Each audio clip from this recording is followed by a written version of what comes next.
നമസ്കാരം viewers, welcome to Esquire media YouTube channel. ഇന്നത്തെ വീഡിയോയിൽ നമ്മളിവിടെ കാണിക്കാൻ പോകുന്നത് എങ്ങനെയാണ് പുതിയൊരു ഇലക്ഷൻ ഐ ഡി അഥവാ വോട്ടർ ഐ ഡിക്ക് അപേക്ഷിക്കുക എന്നുള്ളതാണ്. വൈകിക്കേണ്ട, വീഡിയോയിലേക്ക് പോകാം.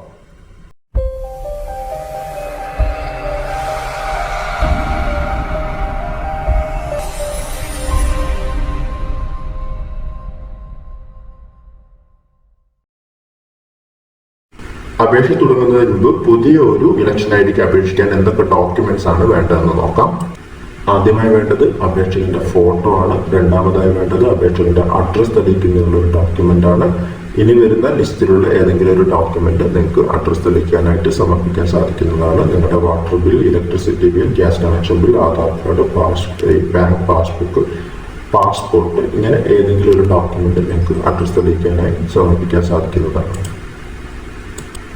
അടുത്തതായി വേണ്ടത് നിങ്ങളുടെ ഡേറ്റ് ഓഫ് ബർത്ത് തെളിയിക്കാനുള്ള ഒരു പ്രൂഫാണ്. ഇനി വരുന്ന ലിസ്റ്റിലുള്ള ഏതെങ്കിലും ഒരു ഡോക്യുമെന്റ് നിങ്ങൾക്ക് DOB പ്രൂഫായിട്ട് കൊടുക്കാൻ സാധിക്കുന്നതാണ്. നിങ്ങളുടെ birth certificate, SSLC certificate, driving licence, PAN card, Aadhaar card, passport, ഇതിലേതെങ്കിലും ഒന്ന് സബ്മിറ്റ് ചെയ്താൽ മതി. പക്ഷേ ആധാർ കാർഡ് ജനനത്തീയതി തെളിയിക്കാനുള്ള ഒരു ഡോക്യുമെന്റായി സ്വീകരിക്കാൻ പാടില്ല എന്നുള്ളൊരു റൂള് വന്നിട്ടുണ്ട്. പക്ഷെ ഇപ്പോൾ ഇലക്ഷൻ ഐ ഡിയിൽ ആധാർ കാർഡും ആ DOB പ്രൂഫിന്റെ ലിസ്റ്റിൽ കാണിക്കുന്നുണ്ട്. പക്ഷെ അത് സബ്മിറ്റ് ചെയ്ത് കഴിഞ്ഞാൽ അപേക്ഷ സ്വീകരിക്കുമോ എന്ന് ഉറപ്പിച്ച് നമുക്ക് പറയാൻ സാധിക്കില്ല. ഉടൻ തന്നെ ആധാർ കാർഡ് ഈ ലിസ്റ്റിൽ നിന്ന് എടുത്തു കളയപ്പെടാനും സാധ്യതയുണ്ട്. അതുകൊണ്ട് ആധാർ കാർഡ് അല്ലാതെ മറ്റേതെങ്കിലും ഒരു ഡോക്യുമെന്റ് ഉണ്ടെങ്കിൽ അത് തന്നെ സബ്മിറ്റ് ചെയ്യാൻ ശ്രദ്ധിക്കുക. ഈ 3 കാറ്റഗറി ഡോക്യുമെന്റ് നമ്മുടെ കൈവശമുണ്ടെങ്കിൽ നമുക്ക് അപേക്ഷയിലേക്ക് പ്രവേശിക്കാവുന്നതാണ്. അപേക്ഷ തുടങ്ങുവാൻ നിങ്ങൾ ആദ്യം ചെയ്യേണ്ടത് യൂസർ അക്കൗണ്ട് ക്രിയേറ്റ് ചെയ്യുക എന്നുള്ളതാണ്. അതിനായി നിങ്ങൾ ഏതെങ്കിലും ഒരു ബ്രൗസർ ഓപ്പൺ ചെയ്തതിനു ശേഷം അതിന്റെ അഡ്രസ് ബാറിൽ www.voterportal.eca.gov.in എന്ന് പറയുന്ന വെബ്സൈറ്റ് അഡ്രസ് ടൈപ്പ് ചെയ്ത് എൻ്റർ ചെയ്യുക. വെബ്സൈറ്റിന്റെ ലിങ്ക് ഞാൻ ഡിസ്ക്രിപ്ഷനിൽ കൊടുത്തേക്കാം. എൻ്റർ പ്രസ് ചെയ്ത് കഴിഞ്ഞാൽ നമ്മൾ ഇങ്ങനെ ഒരു ഇന്റർഫേസിലേക്കാണ് പോവുക. അവിടെ നിങ്ങൾക്ക് ലോഗിൻ, സൈൻ അപ്പ് എന്ന് പറഞ്ഞ് 2 ബട്ടണുകൾ കാണാം. നമ്മളിവിടെ സൈൻ അപ്പിലാണ് യൂസർ അക്കൗണ്ട് ക്രിയേറ്റ് ചെയ്യാൻ വേണ്ടി ക്ലിക്ക് ചെയ്യേണ്ടത്. ഓൾറെഡി നിങ്ങളുടെ കൈവശം ഒരു യൂസർ ഐ ഡിയും പാസ്വേഡും ഉണ്ടെങ്കിൽ നിങ്ങൾ ലോഗിൻ എന്നുള്ള ബട്ടണിലാണ് ക്ലിക്ക് ചെയ്യേണ്ടത്. നമുക്ക് യൂസറെ ക്രിയേറ്റ് ചെയ്യാനായി സൈൻ അപ്പ് എന്ന് പറയുന്ന ബട്ടണിൽ ക്ലിക്ക് ചെയ്യാം. അപ്പോൾ തുറന്നു വരുന്ന പേജിൽ ആദ്യത്തെ കോളത്തിൽ നിങ്ങൾ ടൈപ്പ് ചെയ്ത് കൊടുക്കേണ്ടത് നിങ്ങളുടെ മൊബൈൽ നമ്പറാണ്. രണ്ടാമത്തെ കോളത്തിൽ നിങ്ങൾ ടൈപ്പ് ചെയ്ത് കൊടുക്കേണ്ടത് നിങ്ങളുടെ ഇമെയിൽ ID ആണ്. പക്ഷെ ഇമെയിൽ ID അവിടെ പ്രത്യേകമായി കൊടുത്തിട്ടുണ്ട്, ഓപ്ഷണൽ ആണ്. അതുകൊണ്ട് ഇമെയിൽ ID ടൈപ്പ് ചെയ്യണമെന്ന് നിർബന്ധമില്ല. മൊബൈൽ നമ്പർ ടൈപ്പ് ചെയ്ത് കഴിഞ്ഞാൽ താഴെ കാണുന്ന ക്യാപ്ച കോഡ് ആ കോളത്തിലായി ടൈപ്പ് ചെയ്തതിനു ശേഷം കണ്ടിന്യൂവിൽ പ്രസ് ചെയ്യുക. അപ്പോൾ തുറന്നു വരുന്ന പേജിൽ ആദ്യത്തെ കോളത്തിൽ നിങ്ങളുടെ ഫസ്റ്റ് നെയിം, രണ്ടാമത്തെ കോളത്തിൽ നിങ്ങളുടെ ലാസ്റ്റ് നെയിം, അതിനുശേഷം പാസ്വേഡ് എന്നുള്ള കോളത്തിൽ നിങ്ങൾക്ക് താല്പര്യമുള്ള ഒരു പാസ്വേഡ്, കൺഫേം പാസ്വേഡ് എന്നുള്ള കോളത്തിൽ നിങ്ങൾ മുമ്പ് ടൈപ്പ് ചെയ്ത അതേ പാസ്വേഡ് തന്നെ വീണ്ടും ടൈപ്പ് ചെയ്യുക. അതിനുശേഷം റിക്വസ്റ്റ് OTP എന്ന ബട്ടണിൽ ക്ലിക്ക് ചെയ്യുക. ഇപ്പോൾ നിങ്ങൾ കൊടുത്തിരിക്കുന്ന ആ മൊബൈൽ നമ്പറിൽ ഒരു OTP വരും. ആ OTP അടുത്ത പേജിലായി ടൈപ്പ് ചെയ്ത് കൊടുത്ത് വെരിഫൈ എന്ന ബട്ടണിൽ ക്ലിക്ക് ചെയ്യുക. അപ്പോൾ നിങ്ങൾക്ക് അവിടെ you are successfully signed up, kindly login with your new credential എന്ന് പറഞ്ഞുകൊണ്ട് ഒരു മെസ്സേജ് വന്നതായി കാണാം. അവിടെ ലോഗിൻ എന്നുള്ള ബട്ടണിൽ ക്ലിക്ക് ചെയ്താൽ നിങ്ങൾ ലോഗിൻ പേജിലേക്ക് പോകും. ഇനി ഇവിടെ നിന്നും ലോഗിൻ എന്നുള്ള ബട്ടണിൽ ക്ലിക്ക് ചെയ്യാതെ നിങ്ങൾക്ക് ലോഗിൻ ചെയ്യാൻ വേണ്ടി നമ്മൾ നേരത്തെ കാണിച്ച നമ്മുടെ വെബ്സൈറ്റ് അഡ്രസ്സ് ക്ലിക്ക് ചെയ്യുമ്പോൾ വന്ന ആ പേജിലെ ലോഗിൻ എന്ന ആ ബട്ടണിൽ ക്ലിക്ക് ചെയ്തുകൊണ്ട് നിങ്ങൾക്ക് ലോഗിൻ പേജിൽ പോകാം. രണ്ടിൽ ക്ലിക്ക് ചെയ്താലും നമ്മൾ ഈ ഒരു പേജിലേക്കാണ് വരിക. ഇവിടെ നമ്മൾ രജിസ്റ്റേർഡ് മൊബൈൽ നമ്പർ, നമ്മൾ തൊട്ട് മുമ്പ് കൊടുത്തിരുന്ന ആ മൊബൈൽ നമ്പർ ആദ്യത്തെ കോളത്തിൽ ടൈപ്പ് ചെയ്യേണ്ടതാണ്. രണ്ടാമത്തെ പാസ്വേഡ് എന്നുള്ള കോളത്തിൽ നമ്മൾ ക്രിയേറ്റ് ചെയ്ത പാസ്വേഡ് ടൈപ്പ് ചെയ്ത് കൊടുക്കുക. അതിനുശേഷം താഴെ കാണുന്ന കോളത്തിൽ അവിടെയുള്ള ക്യാപ്ച കോഡ് ടൈപ്പ് ചെയ്ത് വീണ്ടും അടുത്ത ബട്ടൺ, അവിടെ റിക്വസ്റ്റ് OTP എന്നൊരു ബട്ടൺ ഉണ്ട്, അതിൽ ക്ലിക്ക് ചെയ്ത് കൊടുക്കുക. അപ്പോൾ നമ്മൾ മുമ്പ് കൊടുത്ത ആ ഒരു മൊബൈൽ നമ്പറിലേക്ക് വീണ്ടും ഒരു OTP വന്നതായി കാണാം. ആ OTP ഇവിടെ എൻ്റർ ചെയ്ത് കൊടുക്കേണ്ടതാണ്. എൻ്റർ ചെയ്തതിനു ശേഷം വെരിഫൈ ആൻഡ് ലോഗിൻ എന്ന ബട്ടണിൽ ക്ലിക്ക് ചെയ്യുക. ഇപ്പോൾ തുറന്നു വന്നിരിക്കുന്ന ഈ പേജിലാണ് നമ്മൾ ഇലക്ഷൻ ഐഡിയുമായി ബന്ധപ്പെട്ട എല്ലാ തരം അപേക്ഷകളും കൊടുക്കേണ്ടത്. ഇവിടെ 4 തരം ഫോമുകളുണ്ട്. Form 6, form 6A, form 7 and form 8. Form 6 എന്ന് പറയുന്നതാണ് പുതിയ ഇലക്ഷൻ ഐഡിക്ക് അപേക്ഷിക്കാൻ, അതായത് ഇലക്ടറൽ റോളിൽ രജിസ്റ്റർ ചെയ്യാനുള്ള അപേക്ഷ. രണ്ടാമത്തത് എന്ന് പറഞ്ഞിട്ടുണ്ടെങ്കിൽ ഇലക്ടറൽ റോളിൽ രജിസ്റ്റർ ചെയ്യാൻ തന്നെയാണ്, പക്ഷെ NRI ഇലക്ടേഴ്സിന്, ഇന്ത്യക്ക് പുറത്തുള്ള ഇന്ത്യക്കാർക്ക് വേണ്ടി അപേക്ഷിക്കാനുള്ളതാണ് ഫോം 6 എന്ന് പറയുന്ന ഫോം. ഫോം 7 എന്ന് പറയുന്നത് നമ്മുടെ വോട്ടർ ലിസ്റ്റിൽ നമ്മുടെ പേര് ഉള്ളതിനോ അല്ലെങ്കിൽ ഇല്ലാത്തതിനോ എതിരെയുള്ള ഒബ്ജക്ഷൻ ഫയൽ ചെയ്യാനുള്ള ഫോമാണ്. ഫോം 8 എന്ന് പറയുന്നത് നിലവിലുള്ള ഇലക്ഷൻ ഐ ഡിയിൽ മാറ്റങ്ങൾ വരുത്താനുള്ള ഫോമാണ്. നമ്മൾ ഏതായാലും പുതിയ ഇലക്ഷൻ ഐ ഡിക്ക് അപേക്ഷിക്കാൻ വേണ്ടി ഫോം 6 ക്ലിക്ക് ചെയ്യുക. തുടർന്ന് വരുന്ന പേജിൽ ഇടതുഭാഗത്തായി കാണുന്ന എ മുതൽ എൽ വരെയുള്ള ഡീറ്റെയിൽസ് നിങ്ങൾ ഫില്ല് ചെയ്ത് കൊടുക്കേണ്ടതായിട്ടുണ്ട്. എ എന്നുള്ള ഇതിൽ നിങ്ങൾ നിങ്ങളുടെ സ്റ്റേറ്റ് സെലക്ട് ചെയ്ത് കൊടുക്കുക. അടുത്ത കോളത്തിൽ നിങ്ങളുടെ ഡിസ്ട്രിക്ട് സെലക്ട് ചെയ്ത് കൊടുക്കുക. അതിന്റെ താഴെ കാണുന്ന കോളത്തിൽ സെലക്ട് AC എന്ന് പറഞ്ഞ കോളത്തിൽ നിങ്ങളുടെ നിയോജക മണ്ഡലം സെലക്ട് ചെയ്ത് കൊടുക്കുക. അതിനുശേഷം താഴെ കാണുന്ന നെക്സ്റ്റ് എന്ന ബട്ടണിൽ ക്ലിക്ക് ചെയ്ത് കൊടുക്കുക. ഇവിടെ കൊടുക്കേണ്ടത് പേഴ്സണൽ ഡീറ്റെയിൽസ് ആണ്. അതിൽ ഫസ്റ്റ് കോളത്തിൽ നിങ്ങളുടെ ഫസ്റ്റ് നെയിമും മിഡിൽ നെയിമും കൂടെ ടൈപ്പ് ചെയ്ത് കൊടുക്കുക. നിങ്ങൾക്ക് ഇനീഷ്യലോ സർനെയിമോ ഉണ്ടെങ്കിൽ അത് രണ്ടാമത്തെ കോളത്തിൽ ടൈപ്പ് ചെയ്ത് കൊടുക്കുക. നമ്മൾ അവിടെ ഇംഗ്ലീഷിൽ ടൈപ്പ് ചെയ്ത് കഴിഞ്ഞാൽ ഓട്ടോമാറ്റിക്കായി അടുത്ത കോളത്തിൽ അതിന്റെ മലയാളം വാക്കുകൾ വരുന്നത് കാണാം. പക്ഷെ സിസ്റ്റം ഇൻപുട്ട് ചെയ്യുന്ന വാക്കുകൾ കറക്റ്റ് ആയിക്കൊള്ളുന്നില്ല. ഞാൻ ഇവിടെ എ എന്നുള്ള ഇനീഷ്യൽ കൊടുത്തപ്പോൾ എ എന്നാണ് വന്നിരിക്കുന്നത്. അങ്ങനെ കറക്റ്റ് അല്ലെങ്കിൽ ആ ഒരു വാക്ക് നമ്മൾ ഡിലീറ്റ് ചെയ്തിട്ട് മലയാളം കീബോർഡ് സെലക്ട് ചെയ്ത് മാനുവലായിട്ട് ടൈപ്പ് ചെയ്ത് കൊടുക്കണം. അങ്ങനെ പേര് വിവരങ്ങൾ കൊടുത്തതിന് ശേഷം ബ്രൗസ് എന്നുള്ള ബട്ടണിൽ ക്ലിക്ക് ചെയ്ത് അപേക്ഷകന്റെ ഫോട്ടോ സെലക്ട് ചെയ്ത് കൊടുക്കുക.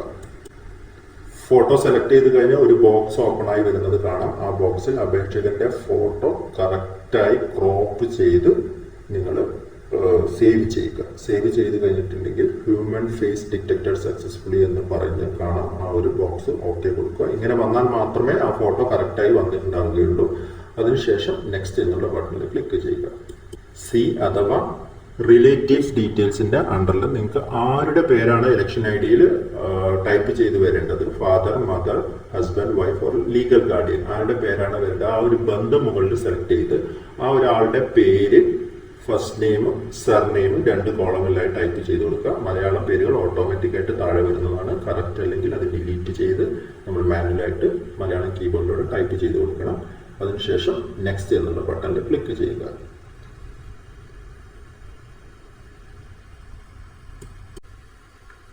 ഇവിടെ കൊടുക്കേണ്ടത് നിങ്ങളുടെ കോൺടാക്ട് ഡീറ്റെയിൽസ് ആണ്. നിങ്ങളുടെ നമ്പർ ആണോ ഇല്ല മുകളിൽ പറഞ്ഞ റിലേറ്റീവിന്റെ നമ്പർ ആണോ നിങ്ങൾ കൊടുക്കുന്നത് എന്നുള്ള ഓപ്ഷൻ സെലക്ട് ചെയ്തതിനു ശേഷം ആ ഒരു മൊബൈൽ നമ്പർ അവിടെ ടൈപ്പ് ചെയ്ത് സെൻഡ് OTP എന്ന ബട്ടണിൽ ക്ലിക്ക് ചെയ്യുക. അപ്പോൾ നിങ്ങൾക്ക് ആ ഒരു മൊബൈൽ നമ്പറിൽ ഒരു OTP വരും. ആ OTP ഈ ഒരു ഏരിയയിലായിട്ട് അടുത്ത കോളത്തിലായി ടൈപ്പ് ചെയ്ത് കൊടുക്കുക.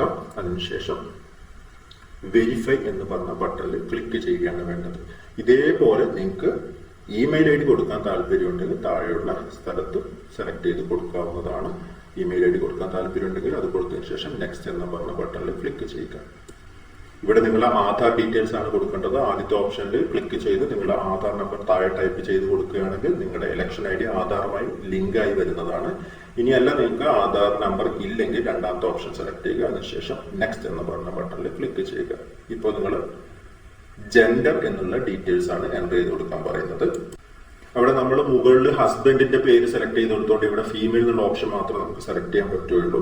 ഏതാണ് ജെൻഡർ അത് സെലക്ട് ചെയ്തതിനു ശേഷം നെക്സ്റ്റ് ഉള്ള ബട്ടണിൽ ക്ലിക്ക് ചെയ്യുക. ഇവിടെ ആദ്യത്തെ കോളത്തിൽ നിങ്ങളുടെ ഡേറ്റ് ഓഫ് ബർത്ത് ടൈപ്പ് ചെയ്ത് കൊടുക്കുക. അതിനുശേഷം താഴെയായി വരുന്ന ആ ഒരു ഓപ്ഷൻ സെലക്ട് ചെയ്തതിനു ശേഷം അതിന്റെ താഴെയുള്ള സെലക്ട് ഡോക്യുമെന്റ് എന്നുള്ള ഡ്രോപ്പ് ഡൗൺ ലിസ്റ്റിൽ നിന്നും ഡേറ്റ് ഓഫ് ബർത്ത് തെളിയിക്കാൻ നിങ്ങൾ എന്ത് പ്രൂഫാണ് സബ്മിറ്റ് ചെയ്യുന്ന ആ ഡോക്യുമെന്റിന്റെ പേര് സെലക്ട് ചെയ്യുക. കഴിയുന്നതും ആധാർ കൊടുക്കാതിരിക്കാൻ ശ്രമിക്കുക. ഇപ്പൊ ആധാർ കാർഡ് ഇവിടെ ഓപ്ഷനിലുണ്ട്.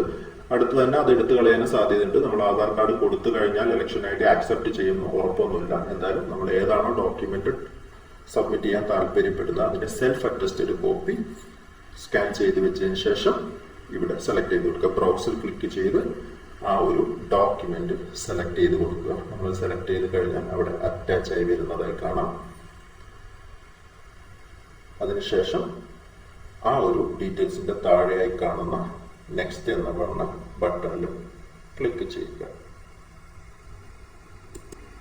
ഇവിടെ H എന്ന് പറഞ്ഞ ആ ഒരു ഡീറ്റെയിൽസിന്റെ അണ്ടർ പ്രസന്റ് അഡ്രസ് ഡീറ്റെയിൽസ് ആണ് കൊടുക്കേണ്ടത്. ആദ്യത്തെ കോളത്തിലായി നിങ്ങളുടെ വീട്ട് നമ്പർ, വീട്ടുപേര് എന്നിവ ടൈപ്പ് ചെയ്ത് കൊടുക്കുക. ഇംഗ്ലീഷിൽ ടൈപ്പ് ചെയ്ത് കഴിഞ്ഞാൽ അതിന്റെ മലയാളം വാക്ക് ഓട്ടോമാറ്റിക് ആയിട്ട് സിസ്റ്റം അവിടെ അടുത്ത കോളത്തിലായി വരുത്തുന്നതാണ്. അത് കറക്റ്റ് ആണോ എന്ന് ചെക്ക് ചെയ്യുക. രണ്ടാമത്തെ കോളത്തിൽ നിങ്ങളുടെ സ്ഥലപ്പേര് ടൈപ്പ് ചെയ്ത് കൊടുക്കുക. മലയാളം ഓട്ടോമാറ്റിക്കായി വന്നത് കറക്റ്റ് അല്ലെങ്കിൽ അത് ഡിലീറ്റ് ചെയ്ത് കളയണം. അതിനുശേഷം നിങ്ങളുടെ ടൗൺ അല്ലെങ്കിൽ വില്ലേജ് അടുത്ത കോളത്തിൽ ടൈപ്പ് ചെയ്ത് കൊടുക്കുക. മലയാളം പേര് കറക്റ്റ് അല്ലെങ്കിൽ അത് ഡിലീറ്റ് ചെയ്ത് കളയുക. അതിനുശേഷം നിങ്ങൾ മാനുവലായി മലയാളം കീബോർഡ് സെലക്ട് ചെയ്ത് അത് കറക്റ്റായി ടൈപ്പ് ചെയ്ത് കൊടുക്കേണ്ടതാണ് എന്നുള്ളത് പ്രത്യേകം ഓർമ്മയിൽ വയ്ക്കുക.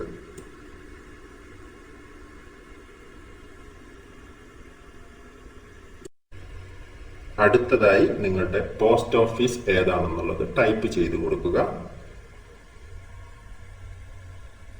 അടുത്ത കോളത്തിൽ നിങ്ങൾ നിങ്ങളുടെ പിൻകോഡ് ടൈപ്പ് ചെയ്ത് കൊടുക്കുക. അതിനുശേഷം വരുന്ന കോളത്തിൽ നിങ്ങളുടെ തഹസിൽ, താലൂക്ക് അല്ലെങ്കിൽ മണ്ഡലം ഏതാണെന്നുള്ളത് ടൈപ്പ് ചെയ്ത് കൊടുക്കുക. അടുത്തതായി നിങ്ങളുടെ ഡിസ്ട്രിക്റ്റ് ഏതാണെന്നുള്ളത് സെലക്ട് ചെയ്ത് കൊടുക്കുക. നിങ്ങളുടെ സ്റ്റേറ്റ് കേരള എന്നുള്ളത് അവിടെ ഓട്ടോമാറ്റിക്കായി വന്നിട്ടുണ്ടാവും. താഴേക്ക് സ്ക്രോൾ ചെയ്ത് നിങ്ങൾ അഡ്രസ് പ്രൂഫായി സബ്മിറ്റ് ചെയ്യാൻ താല്പര്യപ്പെടുന്ന ഡോക്യുമെന്റ് ഡ്രോപ്പ് ഡൗൺ ലിസ്റ്റിൽ നിന്നും സെലക്ട് ചെയ്ത് അതിന്റെ താഴെ കാണുന്ന ബ്രൗസ് എന്ന് പറഞ്ഞ ബട്ടണിൽ ക്ലിക്ക് ചെയ്ത് നിങ്ങളുടെ അഡ്രസ് പ്രൂഫ് ഏതാണോ അത് സെലക്ട് ചെയ്ത് കൊടുക്കുക. അപ്പോൾ അവിടെ അത് അറ്റാച്ച് ആയിട്ട് വരും. വന്നു കഴിഞ്ഞാൽ നെക്സ്റ്റ് എന്നുള്ള ബട്ടണിൽ ക്ലിക്ക് ചെയ്യുക. അടുത്ത ഒരു ഡീറ്റെയിൽ കൊടുക്കേണ്ടത് എന്തെങ്കിലും ഡിസബിലിറ്റി, അംഗവൈകല്യം എന്തെങ്കിലും ഉണ്ട് എന്നുള്ളതാണ്. എന്തെങ്കിലും രീതിയിലുള്ള അംഗവൈകല്യം ഉണ്ടെങ്കിൽ അത് സെലക്ട് ചെയ്ത് കൊടുക്കേണ്ടതാണ്. ഒന്നുമില്ല എന്നുണ്ടെങ്കിൽ നെക്സ്റ്റ് എന്നുള്ള ബട്ടണിൽ ക്ലിക്ക് ചെയ്യുക. അടുത്തതായി കൊടുക്കേണ്ടത് നിങ്ങൾ മുകളിൽ പറഞ്ഞ അതേ അഡ്രസ്സിൽ താമസിക്കുന്ന ഇലക്ടർ റോളിൽ ഓൾറെഡി രജിസ്റ്റർ ചെയ്തിട്ടുള്ള ഏതെങ്കിലും ഒരാളുടെ പേരും ഇലക്ഷൻ ID ഡീറ്റെയിൽസുമാണ്. അവിടെ ആ ഒരാളുടെ പേര് ടൈപ്പ് ചെയ്ത് കൊടുക്കുക. അതേ അഡ്രസ്സിൽ താമസിക്കുന്ന ആളായിരിക്കണം. നിങ്ങളുമായി അവരുടെ ബന്ധം എന്താണെന്നുള്ളത് സെലക്ട് ചെയ്ത് കൊടുക്കുക. അതിനുശേഷം അവരുടെ ഇലക്ഷൻ ID നമ്പർ അടുത്ത കോളത്തിലായി ടൈപ്പ് ചെയ്യുക. അതിനുശേഷം നെക്സ്റ്റ് എന്ന ബട്ടണിൽ ക്ലിക്ക് ചെയ്യുക. അടുത്ത കെ എന്ന് പറഞ്ഞ ആ ഒരു ഡിക്ലറേഷൻ ഡീറ്റെയിൽസ് നമ്മൾ കൊടുക്കേണ്ടത് നമ്മുടെ പ്ലേസ് ഓഫ് ബർത്ത് ഡീറ്റെയിൽസ് ആണ്. നിങ്ങൾ ഏത് വില്ലേജ് അല്ലെങ്കിൽ ഏത് ടൗണിലാണ് ജനിച്ചത് എന്നുള്ളത് അത് അവിടെ ടൈപ്പ് ചെയ്ത് കൊടുക്കുക. അതിനുശേഷം അത് ഏത് സ്റ്റേറ്റിലാണെന്നുള്ളതും ഏത് ഡിസ്ട്രിക്റ്റിലാണെന്നുള്ളതും അടുത്തടുത്ത കോളങ്ങളിലായിട്ട് സെലക്ട് ചെയ്ത് കൊടുക്കുക.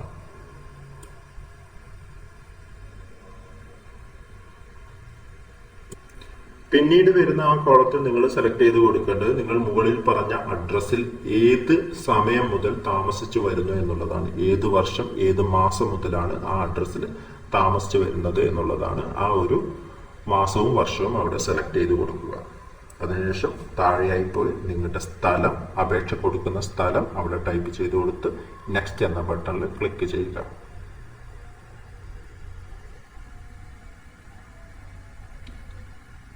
നമ്മുടെ അപേക്ഷ ഏകദേശം കംപ്ലീറ്റ് ആയിട്ടുണ്ട്. അതിനുശേഷം താഴെ കാണുന്ന ക്യാപ്ച കോഡ് ടൈപ്പ് ചെയ്ത് കൊടുക്കുക. പ്രിവ്യൂ ആൻഡ് സബ്മിറ്റ് എന്ന ബട്ടണിൽ ക്ലിക്ക് ചെയ്യുക. നമ്മൾ അപേക്ഷയിൽ കൊടുത്തിരിക്കുന്ന മുഴുവൻ വിവരങ്ങളും നമുക്കിവിടെ കാണാൻ സാധിക്കും. എന്തെങ്കിലും മാറ്റങ്ങൾ ഉണ്ടെങ്കിൽ കീപ് എഡിറ്റിംഗ് എന്ന് പറഞ്ഞ് താഴെ കാണുന്ന ആ ഒരു ബട്ടണിൽ ക്ലിക്ക് ചെയ്ത് മാറ്റി എഡിറ്റ് ചെയ്യാവുന്നതാണ്. മാറ്റങ്ങളൊന്നും ഇല്ലെങ്കിൽ സബ്മിറ്റ് എന്ന ബട്ടണിൽ ക്ലിക്ക് ചെയ്യുക. തുടർന്ന് വരുന്ന ബോക്സിൽ യെസിൽ ക്ലിക്ക് ചെയ്യുക. ഇപ്പോൾ നമ്മുടെ അപേക്ഷ സബ്മിറ്റ് ആയിരിക്കുകയാണ്. അവിടെ നിങ്ങൾക്ക് നിങ്ങളുടെ അപേക്ഷ നമ്പർ കാണാം. ആ നമ്പർ നിങ്ങൾക്ക് നോട്ട് ചെയ്ത് വെക്കാവുന്നതാണ്. ഇപ്പുറത്തെ ഇടത് ഭാഗത്തായി കാണുന്ന ഡൗൺലോഡ് അക്നോളജ്മെന്റ് എന്ന് പറഞ്ഞ ബട്ടണിൽ ക്ലിക്ക് ചെയ്ത് നിങ്ങൾക്ക് ഈ ഒരു അക്നോളജ്മെന്റ് സ്ലിപ്പ് ഡൗൺലോഡ് ചെയ്യുക അല്ലെങ്കിൽ പ്രിന്റ് എടുക്കുക ചെയ്യാവുന്നതുമാണ്. ചെയ്ത് നിങ്ങൾ ഇത് ഫ്യൂച്ചർ റെഫറൻസിന് വേണ്ടി സൂക്ഷിച്ചു വെക്കുക. ഇങ്ങനെയാണ് നമ്മൾ പുതിയ ഇലക്ഷൻ ID അപേക്ഷിക്കുന്നത്. അപേക്ഷ കംപ്ലീറ്റ് ചെയ്ത് കഴിഞ്ഞിട്ടുണ്ടെങ്കിൽ കൺസേൺഡ് ഡിപ്പാർട്ട്മെന്റിൽ ഈ ഒരു അപേക്ഷ റിസീവ് ആവും. അവർ നിങ്ങളുടെ കാര്യങ്ങൾ അന്വേഷിക്കാൻ വേണ്ടി ഒരു BLOയെ അപ്പോയിന്റ് ചെയ്യും. BLO എൻക്വയറി നടത്തി അല്ലെങ്കിൽ ഫീൽഡ് വിസിറ്റോ വെരിഫിക്കേഷനോ നടത്തിയതിനു ശേഷം നിങ്ങളുടെ ഒരു എൻക്വയറി റിപ്പോർട്ട് കൺസേൺഡ് ഡിപ്പാർട്ട്മെന്റ് കൊടുത്തു കഴിഞ്ഞ് അതിലെ റിപ്പോർട്ടുകളിൽ കുഴപ്പമൊന്നും ഇല്ലെങ്കിൽ നിങ്ങളുടെ ഫോം ആക്സെപ്റ്റഡ് ആവും. ഫോം ആക്സെപ്റ്റ് ആയി കഴിഞ്ഞാൽ പുതിയ ഇലക്ഷൻ ID നിങ്ങൾക്ക് EPIC നമ്പർ, അതായത് ഇലക്ഷൻ ID നമ്പർ ക്രിയേറ്റ് ആവും. നിങ്ങൾക്ക് നിങ്ങളുടെ അപേക്ഷയുടെ സ്റ്റാറ്റസും കാര്യങ്ങളൊക്കെ ഈ ഒരു അപേക്ഷയിൽ നമ്മുടെ ഇലക്ഷൻ IDയുടെ ഹോം പേജിൽ ഉണ്ടായിരുന്ന ട്രാക്ക് ആപ്ലിക്കേഷൻ സ്റ്റാറ്റസ് എന്ന് പറഞ്ഞ ഒരു ഓപ്ഷൻ ഉപയോഗിച്ച് പരിശോധിക്കാവുന്നതാണ്. അതുപോലെ നിങ്ങൾക്ക് EPIC നമ്പർ ക്രിയേറ്റ് ആയി കഴിഞ്ഞാൽ നിങ്ങളുടെ മൊബൈൽ നമ്പറിൽ വരുന്ന OTP ഉപയോഗിച്ച് നിങ്ങൾക്ക് EPIC നിങ്ങളുടെ ഇലക്ഷൻ ID ഡൗൺലോഡ് ചെയ്യാനും സാധിക്കുന്നതാണ്. ആപ്ലിക്കേഷൻ സ്റ്റാറ്റസ് ചെക്ക് ചെയ്യുന്ന രീതിയും അതുപോലെ ഇലക്ഷൻ ID ഡൗൺലോഡ് ചെയ്യുന്ന രീതിയും പറഞ്ഞുകൊണ്ട് ഒരു വീഡിയോ ഉടൻ തന്നെ ചാനൽ ചെയ്യുന്നതാണ്. എന്തായാലും സുഹൃത്തുക്കളെ, ഇതായിരുന്നു ഇന്നത്തെ വീഡിയോ. അടുത്തൊരു വീഡിയോയിൽ വരുന്നത് വരെ ബൈ ബൈ.